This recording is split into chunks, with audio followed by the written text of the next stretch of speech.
अस्सलामुअलैकुम। Tele school के इस एजुकेशन प्रोग्राम में खुशामदीद। ये प्रोग्राम टीवी पर हुकूमत पाकिस्तान और सबक फाउंडेशन की शिराकत से पेश किया जा रहा है। इसके लेसन्स पाकिस्तान के तमाम तालीमी बोर्ड बशमूल कैम्ब्रिज के सिलेबस के मुताबिक तैयार किए गए हैं, जिसमें एजुकेशन कंटेंट सबक फाउंडेशन प्रोवाइड कर रही है। सबक फाउंडेशन की वेबसाइट sabak.pk पर केजी से 12वीं जमात तक वीडियोस और प्रैक्टिस टेस्ट बिल्कुल मुफ्त दस्तयाब हैं। जनरल मैथ लेसन में आज हम समझेंगे डिमॉर्गन्स लॉ के बारे में। ये टॉपिक फेडरल बोर्ड में class 9 chapter number 8 sets and functions से लिया गया है, जबकि पंजाब बोर्ड में ये class 9 chapter 8 sets and functions का टॉपिक है। आज के इस लेक्चर में हमने समझना है कि कॉन्सेप्ट ऑफ डिमॉर्गन्स लॉ क्या है और वेन डायग्राम की मदद से हम डिमॉर्गन्स लॉ को कैसे वेरीफाई कर सकते हैं। आज के लेसन और इससे मुंसलिक तमाम वीडियो लेक्चर्स को घर बैठ के देखने के लिए आप sabak.pk की वेबसाइट पे जा सकते हैं और वहां फ्री वीडियो लेक्चर्स के साथ साथ प्रैक्टिस टेस्ट भी मौजूद हैं, जिन्हें देखकर आप अपने कॉन्सेप्ट्स को पुख्ता कर सकते हैं और इम्तिहानात में ट्यूशन लिए बगैर शानदार नंबर हासिल कर सकते हैं। ये सब कुछ sabak.pk की वेबसाइट पर बिल्कुल मुफ्त दस्तयाब है। डिमॉर्गन लॉ को हम वेरीफाई करेंगे, यानी इनको प्रूफ करेंगे अगर हमारे पास सेट यू है, यूनिवर्सल सेट 1 से लेकर 10 तक उसके एलिमेंट्स हों। उसके बाद जो सेट ए है उसके 2, 4, 6 हैं और जो सेट बी है उसके 1, 2, 3, 4, 5, 6 एंड 7, यानी 1 से लेकर 7 तक। तो अब डिमॉर्गन लॉ की दो स्टेटमेंट्स हैं, हमारे पास एक ही स्टेटमेंट मौजूद है और इसी को हम करेंगे। यहाँ से मैं इसको कॉपी करता हूँ। सबसे पहले तो हम इसको अंडरस्टैंड करेंगे कि ये स्टेटमेंट से क्या मुराद है। देखें, जो सी ऊपर स्मॉल में लिखा हुआ है, आप जानते हैं कि हम इसको रीड करते हैं कॉम्प्लीमेंट। अगर आप कॉम्प्लीमेंट के अंदर, कॉम्प्लीमेंट की जब हमने बात की थी उसमें डिटेल में बात की थी। अगर मैं कॉन्सेप्ट रिवाइज करूं जस्ट लाइक इन शॉर्ट, तो हम यूँ कहते हैं जी कोई भी सेट जो हमारे पास जो कि यूनिवर्सल सेट होता है, जिसको अगर मैं एक बॉक्स के जरिए जाहिर करता हूँ, तो ये जो सेट हमारे पास जो यूनिवर्सल सेट है, इसमें कोई मैं सेट लेता हूँ जो कि इस सेट का ही सबसेट होगा। अगर ये यूनिवर्सल सेट है तो मैं एक यू सेट लेता हूँ जो कि इसका सबसेट है। चले मैं यहाँ पे इसको वाइट कलर भी कर देता हूँ। अब अगर इसको मैं ए का नाम देता हूँ तो ए कॉम्प्लीमेंट असल में क्या होगा, यू माइनस ए, यानी पूरे सेट में से, यानी पूरे रीजन में से जो पूरा एरिया आपको नजर आ रहा है, इसमें से अगर मैं ये वाइट वाला पोर्शन निकाल दूं तो बाकी जो ब्लैक कलर में आपको वाइट बाउंड्री के अंदर एरिया नजर आ रहा है, ये कहलाएगा ए कॉम्प्लीमेंट। इसी तरह से अब हमारे पास 3 सेट्स मौजूद हैं, तो हमने ये प्रूव करना है कि अगर A union B whole complement लिया जाए और दूसरी तरफ हम ए कॉम्प्लीमेंट लें, उसके बाद बी कॉम्प्लीमेंट लें, फिर उनकी इंटरसेक्शन लें, यानी प्रोसेसेस में फ़र्क है, उनकी तरतीब में फ़र्क है, तो हमारे पास जो आंसर होगा उसमें फ़र्क नहीं आएगा, वो एक जैसा ही होगा। ये एक स्टेटमेंट है। हम 1 बाय 1 इसको सॉल्व कर लेते हैं। यानी सबसे पहले अगर आप देखें तो A union B whole complement है, ये हमारे पास लेफ्ट हैंड साइड, इसको मैं नेम देता हूँ, ये हमारे पास लेफ्ट हैंड साइड है, यानी कि बाईं तरफ लेफ्ट हैंड साइड, और इसी तरह से हमारे पास राइट हैंड साइड है जो कि दाईं तरफ है। ठीक है, अब A union B whole complement, ये हमारे पास लेफ्ट हैंड साइड है। कॉम्प्लीमेंट को आप प्राइम से भी लिख लेते हैं, लेकिन मैंने यहाँ पे सी लिखा है, चूंकि सी के साथ भी ये लिखा जाता है। अब हम क्या करेंगे कि इसके तहत अगर आप देखा जाए तो सबसे पहला जो हमारा स्टेप होगा वो ये होगा कि हम A union B, because whole complement है तो उससे पहले जब हमारे पास इन दोनों सेट्स की यूनियन होगी तो हम उसको यू में से सब्ट्रैक्ट कराएंगे। बिकॉज अगर इंडिविजुअली यानी सेट की कॉम्प्लीमेंट होता तो हम पहले ए कॉम्प्लीमेंट करते फिर बी कॉम्प्लीमेंट करते, जो कि आपको राइट हैंड साइड में नजर आ रहा है। लेकिन यहाँ पे हम पहले ए यूनियन बी लेंगे फिर उसका कॉम्प्लीमेंट लेंगे। तो first step A union B मालूम करना होगा और सेकेंड स्टेप जो होगा वो क्या होगा, कॉम्प्लीमेंट लेना होगा। तो सबसे पहले हम देखते हैं ए यूनियन बी क्या है। अब ए यूनियन बी के लिए हम दोनों सेट्स एज इट इज लिख देते हैं। ए सेट है जी हमारे पास 2, 4, 6 और उसके बाद सेट बी जो है इसकी हम यूनियन लेंगे सेट बी के साथ, जिसके एलिमेंट 1, 2, 3 और अप टू 7, यानी फर्स्ट 7 जो नेचुरल नंबर्स हैं। अब आप देखें तो हम यूनियन में आप जानते हैं कि हम एलिमेंट्स को कंबाइन करते हैं, तो 2, 4, 6 ये तीनों के तीनों एलिमेंट ऑलरेडी इस सेट के अंदर मौजूद है। यानी मैं नेम यहाँ पे अगर कर दूं इन सेट्स को, तो ये सेट हमारे पास ए है और ये सेट हमारे पास बी है, तो ए के तमाम एलिमेंट्स बी में मौजूद हैं, तो जो ए यूनियन बी होगी वो बेसिकली बी ही होगी। तो 1, 2 3 4 5 6 एंड 7। ये हमारे पास है ए यूनियन बी, लेकिन ये हमारी रिक्वायर्ड जो लेफ्ट हैंड साइड है वो नहीं है। वो बेसिकली क्या है जी, वो A union B whole complement है। अब A union B whole complement हमारे पास आ गया। अब हम क्या करेंगे कि यूनिवर्सल सेट में से अगर हम इसको सेपरेट करा दें, यूनिवर्सल सेट जो 1 से लेके 10 तक है, बिकॉज अगर आप देखें तो ए और बी दोनों के दोनों इसके सबसेट है। अगर ये दोनों सबसेट नहीं होंगे तो ये डे मॉर्गन लॉ पॉसिबल नहीं हो सकता, इसको हम मालूम नहीं कर सकते। बिकॉज कॉम्प्लीमेंट का कॉन्सेप्ट ये निकलता है कि जो जिस सेट का आप कॉम्प्लीमेंट लेने जा रहे हैं वो उस गिवन सेट का जो कि अंडर स्टडी है, जिसको आप देख रहे हैं, जिसको स्टडी कर रहे हैं, उसका सबसेट होना चाहिए, उसका हिस्सा होना चाहिए।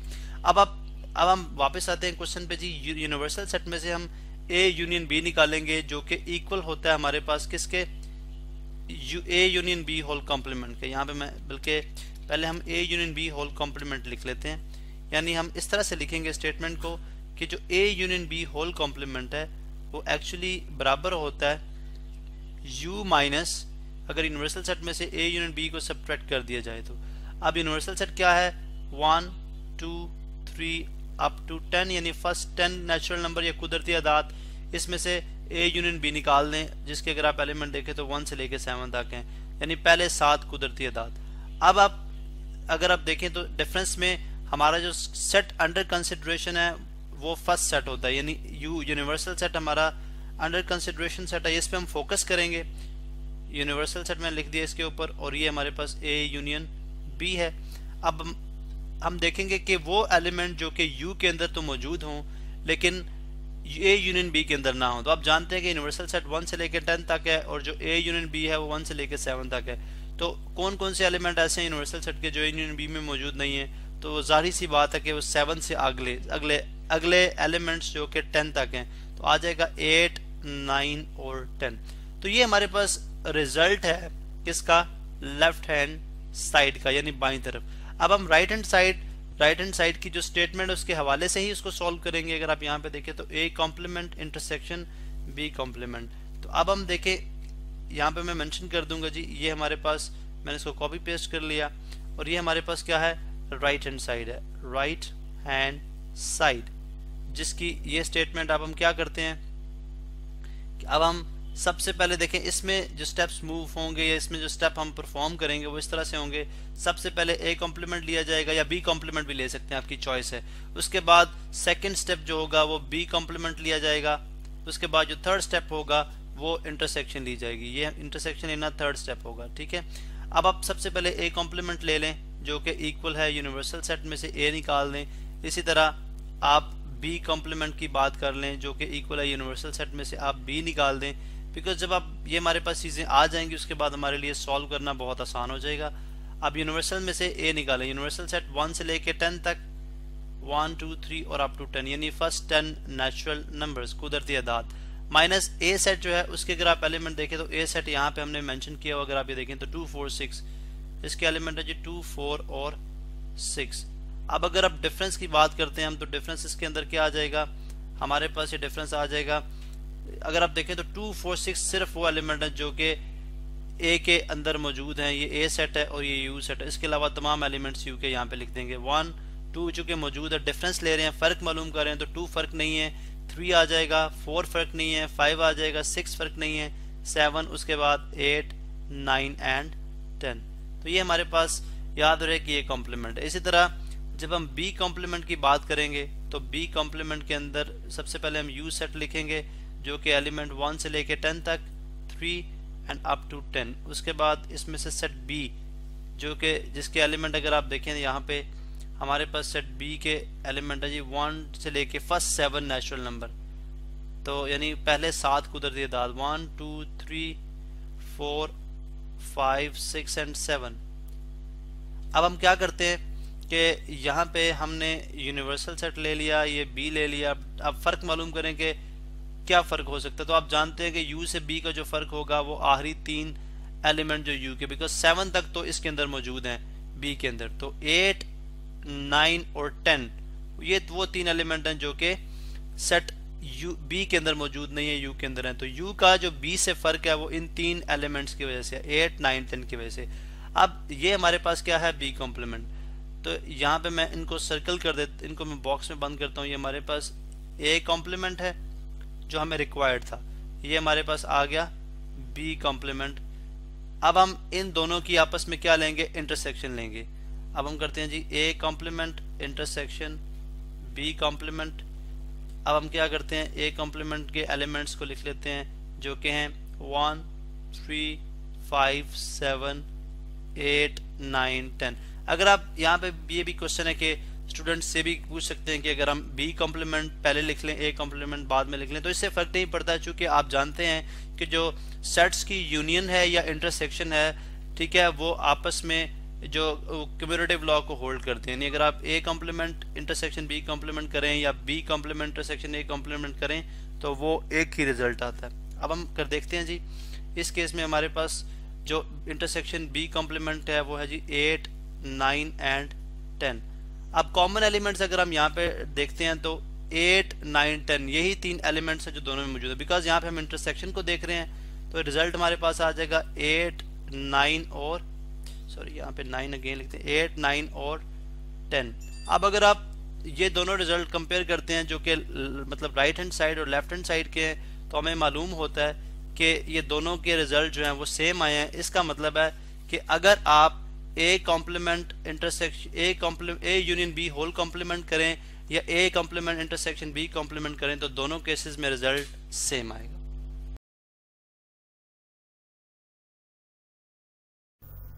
अगर हमारे पास ए और बी जो है वो दो ओवरलैपिंग सेट्स हों, ठीक है, और अगर हमें जो डे मॉर्गन लॉ की जो स्टेटमेंट है, कोई सी भी दो स्टेटमेंट्स है, जैसे हम यहाँ पे एक स्टेटमेंट हमने लिख दी कि A union B whole complement is equal to A complement intersection B complement. Venn diagrams के थ्रू हम शो करना चाहें, वेन डायग्राम के थ्रू हम स्टडी करना चाहें तो हम किस तरह से करेंगे, इस पर हम बात करेंगे। लेट्स से हमारे पास यूनिवर्सल सेट है जो कि है फर्स्ट 10 नेचुरल नंबर्स 1 2 3 4 और up to 10, first 10 natural numbers, ये यूनिवर्सल सेट। अब हमने ए और बी जो यूनिवर्सल सेट से सेट लेने हैं वो ओवरलैपिंग होने चाहिए। जैसे ए जो हम 2 3 4 ले लेते हैं और बी जो हमारे पास सेट है वो हम कर लेते हैं जी के 4 5 एंड 6। तो अगर आप देखें तो ओवरलैपिंग सेट्स, इसके ओवरलैपिंग जो एलिमेंट्स हैं वो क्या है 4, ठीक है। अब यहाँ पे हम इसकी पहले लेफ्ट हैंड साइड को स्टडी करेंगे, फिर हम इसकी राइट हैंड साइड को देखेंगे, ठीक है। अब यहाँ पे हम इसकी लेफ्ट हैंड साइड को देखते हैं। सबसे पहले हम एलिमेंट्स को प्लॉट करते हैं। अब अगर आप ए के अंदर एलिमेंट देखें वो क्या है जो ओवरलैपिंग एलिमेंट्स है सबसे पहले वो लिख लेते हैं। 4 जस्ट ओवरलैपिंग है, 4 यहाँ पे आ गया। इसके बाद ए के अंदर 2 और 3 है और बी के अंदर 5 और 6 है, ठीक है। इसी तरह जो रिमेनिंग एलिमेंट्स है 1 2 3 4 5 6 एंड 7, फिर 8, फिर 9 और फिर 10। अब यहाँ पे सबसे पहले हम देखेंगे ए यूनियन बी। चूंकि A union B whole complement के अंदर पहले स्टेप जो होगा वो A union B find out करना, फिर कॉम्प्लीमेंट लेना दूसरा स्टेप, ठीक है। अब ए यूनियन बी अगर देखते हैं तो दो ओवरलैपिंग सेट्स की जो ए यूनियन बी होगी उसके अंदर हम जो एरिया जो है वो शेड कर देंगे। जैसे इसको ब्लू कर दें, बी को ब्लू कर दें, जो ओवरलैप्ड एरिया, चूंकि जो यूनियन है उसके अंदर आपको पता है जो repeated element of one time आता है, तो ये जो शेडेड रीजन है ये रिप्रेजेंट कर है ए यूनियन बी। अब अगर हम शेडेड रीजन इस पूरे यूनिवर्सल सेट पर से शेडेड रीजन को निकाल दें जो कि A union B whole complement है, तो हमारे पास जो चीज़ बचे, अगर हम इसको लाइट पिंक कलर के साथ शेड कर दें, ठीक है, तो हमारे पास जो है वो इस तरह का जो है वो सेट आ जाएगा। यहाँ पे हम क्या करते हैं जी कि जो हमने एलिमेंट्स लिखे हैं उनको हम ब्लैक शो कर देते हैं ताकि एलिमेंट जो है वो क्लियर हो जाए। ये हमारे पास 1 है, ठीक है, ये हमारे पास 7 है, ये हमारे पास 8 है, ठीक है, ये हमारे पास 9 और ये हमारे पास क्या है जी 10। तो इस तरह से आपने देखा यहाँ पे अगर हम इसकी रिप्रेजेंटेशन करें या इसको अगर हम डिस्क्राइब करें तो हम यूं बोल सकते हैं जी कि blue shaded region represents blue shaded region. जो ब्लू शेडेड रीजन है ये क्या रिप्रेजेंट कर रहा है जी, shaded region represents what represents क्या चीज़, ए यूनियन बी। सॉरी यहाँ पे रिप्रेजेंट की स्पेलिंग देख लें जी, रिप्रेजेंट्स ए यूनियन बी, ठीक है, ए यूनियन बी। जबकि जो पिंक कलर है, ठीक है, pink shaded region, light pink है, पिंक बोल लेते हैं, पिंक शेडेड रीजन, ठीक है, शेडेड रीजन रिप्रेजेंट्स क्या रिप्रेजेंट कर रहा है जी, represents A union B whole complement, A union B whole complement. अब ये हमारे पास जो डिजायर्ड रिजल्ट है लेफ्ट हैंड साइड का। यहाँ पे मैं इसको येलो बॉक्स के अंदर बंद कर देता हूँ, ठीक है, जो हम ताकि हम जब कंपैरिजन करें दोनों साइड्स का तो हमें ये रिजल्ट जो है वो सामने हो, ठीक है। ये हमारे पास लेफ्ट हैंड साइड का ये रिजल्ट है जो कि क्या है, A union B whole complement. अब हम राइट हैंड साइड पे बात करते हैं। राइट हैंड साइड में चूंकि अगर आप देखें तो सबसे पहले हमें जो चीज़ रिक्वायर्ड है वो क्या है, हमने ए कॉम्प्लीमेंट इंटरसेक्ट और बी कॉम्प्लीमेंट अलग अलग से फाइंड आउट करना है। अब यहाँ पे भी हम एलिमेंट्स को प्लॉट करते हैं, ठीक है। ये एलिमेंट्स हमारे पास 4 जो है वो दोनों के दरमियान का क्या था, कॉमन एलिमेंट है। ये ए के 2 3 ये हो गए, 5 6 बी के एलिमेंट है, ठीक है। इसी तरह यहाँ पे 4 कॉमन, ठीक है, 2 3 इसके एलिमेंट है और 5 6 जो है वो बी के। अब अगर आप देखें यहाँ पे हम ए कॉम्प्लीमेंट अगर हम देखते हैं तो हम बात करेंगे जी कि हम इसमें से जो है वो ए कॉम्प्लीमेंट अगर पूरा सेट ए कॉम्प्लीमेंट किसके इक्वल होगा, हमारे पास u माइनस ए के। अब u माइनस ए के लिए हम इसको लेट सपोज में ब्लू कलर करा देता हूँ, ठीक है। ये हमारे पास क्या रीजन रिप्रेजेंट कर रहा है, ये जो इसको हम कलर कर देते हैं, इसको हम जो है वो यहाँ पे शो करते हैं जी कि हमारे पास क्या है, ए कॉम्प्लीमेंट, ठीक है। अब यहाँ पे मैं अगर इस पोर्शन को कलर कर दूं तो ये हमारे पास क्या होगा जी, blue region represents A complement यानी u माइनस ए, ठीक है, u माइनस ए ये हमारे पास रीजन है जो कि रिप्रेजेंट कर रहा है ए कॉम्प्लीमेंट। इसी तरह अगर यहाँ पे मैं बी कॉम्प्लीमेंट को जाहिर करूँ, ठीक है, उसको मैं रेड कलर से कर देता हूँ। बी कॉम्प्लीमेंट में क्या होगा कि हम बी सेट को सब्ट्रैक्ट कर देंगे, ठीक है, ये हमारे पास क्या हो जाएगा, बी कॉम्प्लीमेंट, ठीक है। अब यहाँ पे हम यहाँ पे अगर हम इसको डिस्क्राइब करें तो हम ये डिस्क्राइब यहाँ पे इसको कर सकते हैं। ये हमारे पास यूनिवर्सल सेट है जी, यूनिवर्सल सेट, ठीक है। यहाँ पे हम इसको डिस्क्राइब कर सकते हैं कि जो ब्लू रीजन है, ठीक है, blue region represents this, blue region represents A complement और red region represents B complement जो कि इसके इक्वल है u माइनस बी के इक्वल है, ठीक है। अब नेक्स्ट जो है जो थर्ड हमने केस देखना है, यानी इसके अंदर आप देखें कि हम इन दोनों के अंदर जो है वो इंटरसेक्शन क्या है, क्या चीज़ क्या जो है वो कॉमन है। अब आप देखें कि अगर हम इनके अंदर कॉमन एरिया देखें, ठीक है, कॉमन एरिया देखें तो कॉमन एरिया जो इनके दरमियान आता है, ठीक है, यहाँ पे हमने लेनी है ए कॉम्प्लीमेंट और बी कॉम्प्लीमेंट की इंटरसेक्शन, ठीक है, ए कॉम्प्लीमेंट और बी कॉम्प्लीमेंट की इंटरसेक्शन, ठीक है। तो अगर हम इंटरसेक्शन देखें जो एरिया इंटरसेक्ट कर रहा है वो कौन सा है, ये जो एक्सटर्नल रीजन है। यहाँ पे अगर मैं इसको लेट सपोज यहाँ पे मैं इसको लाइन के साथ शो कर दूँ, ठीक है, तो ये हमारे पास वो रीजन है जो रिप्रेजेंट कर रहा है। चलें एक डिफरेंट कलर ले लेते हैं, चलें ब्लैक लाइंस के साथ में लेट सपोज मैं छोटे छोटे स्टार डाल देता हूँ, ठीक है, या डिफरेंट कलर के स्टार, रेड कलर के स्टार्स कर लेते हैं, ठीक है। ये हमारे पास जो है रीजन है, ये लाइट से कलर है प्रॉपरली डिफाइंड हो रहा है, ठीक है। ये जो रीजन है अगर आप देखें तो ये दोनों के दरमियान क्या है, कॉमन है, ये इंटरसेक्टिंग एरिया है, ठीक है। अगर आप देखें इन दोनों ए कॉम्प्लीमेंट और बी कॉम्प्लीमेंट के अंदर ये हमारे पास क्या है, यहाँ पे इसको वाइट से कर देते हैं, ये हमारे पास क्या है, इंटरसेक्टिंग एरिया, ठीक है, ये इंटरसेक्टिंग एरिया है। इसलिए यहाँ पे हम ये बात कर सकते हैं कि जो हमारे पास A complement intersection B complement होगी वो कौन सा रीजन होगा, यही। और अगर मैं इसको पिंक कर दूं, इस रीजन को पिंक कर दूं तो हमारे पास ये जो पिंक रीजन है, ठीक है, ये रिप्रेजेंट करेगा A complement intersection B complement, ठीक है, A complement intersection B complement. तो यहाँ पे मैं लिख भी सकता हूँ, इसको डिस्क्राइब कर सकता हूँ कि this region pink shaded region, pink shaded region represents क्या चीज़ रिप्रेजेंट करे जी, A complement intersection B complement, A complement intersection B complement. अब अगर आप यहाँ पे देखें जो हमारी लेफ्ट हैंड साइड थी उसका जो रिजल्ट था क्या था, pink shaded region represents A union B whole complement. और यहाँ पे भी हमने यही बात की कि जो है वो pink shaded region represents A complement intersection B complement. तो लिहाजा यहाँ से ये बात प्रूफ हो जाती है कि लेफ्ट हैंड साइड जो है वो राइट हैंड साइड के इक्वल है। तो इसका मतलब है कि वेन डायग्राम्स के थ्रू भी डे मॉर्गन लॉ जो है वो होल्ड करते हैं और वेन डायग्राम्स के थ्रू भी हम डे मॉर्गन लॉज को जो है वो शो करा सकते हैं। तो इस तरह से देखा जी हमने डे मॉर्गन लॉज को किस तरह से स्टडी किया, ठीक है, और ये जो है हमारे पास रिजल्ट्स आए।